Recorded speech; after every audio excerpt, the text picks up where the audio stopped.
While it is shown that many locomotive manufacturers had in their past built steam engines with a total of up to 10 driving wheels, many examples include the 210-0 dead pot wheel arrangement, the 210-2 Santa Fe type, and the 210-4 Texas. Heck, the fact that they even also able to make an 010-0 tank engine up in Germany too, which had me quite impressed of just what Germany was capable of doing with their steam engine that we here in the United States can't. And of course, the most unique of all these, the 412-2 9000s, developed and built by Alco in the 1920s for Union Pacific. 80 of them were manufactured and built for Union Pacific. Supposedly, you wouldn't think Russia would get the same idea to make a very large locomotive, a lot of driving wheels too. Right? Well, the joke's on you. They actually did.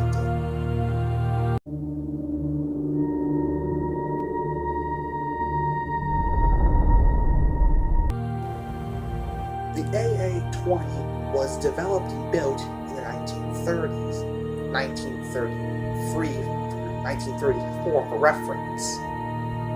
It was constructed and built in East Germany by Kraup and was originally supposed to be conceived as a 214-4, basically a 4-8, a 284 Berkshire with stair relays.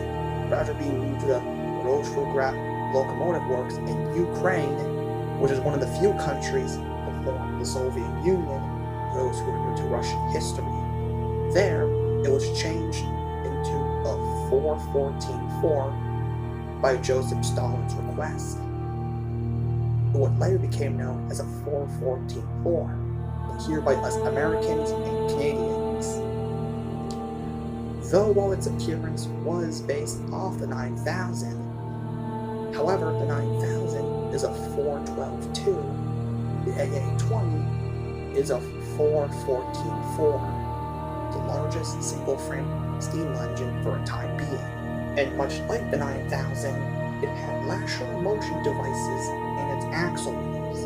The idea was that these lateral motion devices would be used to negotiate curves a lot easier.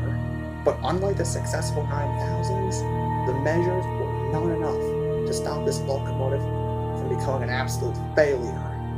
Which really had me beg the question, then why make it a 414-4 in the first place as opposed to a 412-2 like the 9000?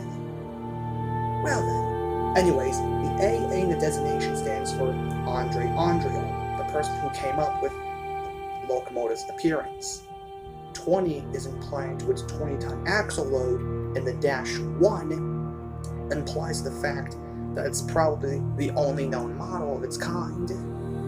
Well, I've talked about the overall appearance, I've talked about comparing to the 9000. Now it's time to talk about what things this piece of shit has up its sleeve. During test runs, the locomotive was shown to be way too heavy for its own weight, and as a result, it derailed often, destroyed switches, and because of how powerful it was, it ripped out the couplers out of the rolling stock's sockets. And not only was the 9000 more risk of derailing, like the 9000s, but its performance was worse. In fact, the 9000s, meanwhile, have a much more superior tractive effort, a more superior boiler pressure, and a more superior grid area in the firebox. The 9000, the AA-20, certainly has none of that. Not to mention, its firebox was absolutely massive, almost as massive as the Union Pacific Big Boys and Challengers, along with Challengers on other railroads too. The reason for it being so massive was that it was going to be burning a lot of coal, so a lot of room needed to be made in its firebox. However, the locomotive steamed poorly because of low-quality, cheap coal.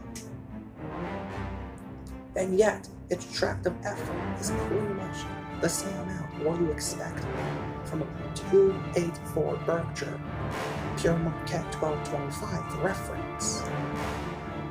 Heck, the Pennsylvania Railroad S2 dethroned the AA-20 for being the most single-framed non-articulated steam engine in existence. However, none of those developed that type because pretty much all of them, minus the Q2s, were just pieces of garbage. I'm not even kidding. So now you probably wonder, what happened to the AA-20 afterwards? Oh, it's pretty obvious, those who are trying to guess. After a series of numerous derailments, numerous track disruptions, and of course destroying various pieces of rolling stock, the Soviet Union finally had enough. It told the locomotive to take a trip down to Moscow in 1935, where it was locked away in storage at the Subinka test facility, and only to be scrapped 6 years later in 1960, putting the locomotive out of its misery for the better. Though in my opinion, they could have tried to rebuild the locomotive into an articulated type, but sadly, that never happened. Not to mention, the Russians have already developed and built their own articulate type steam engine a few years later. And not to mention, they also found a way to build and develop a 210-2 Santa Fe type and a 284 Berkshire type a few years later. As for the 9000s, meanwhile, they served the Union Pacific well until being withdrawn and retired in the 1950s. Today, however, one of them, number 9000, is the only known survivor of their kind.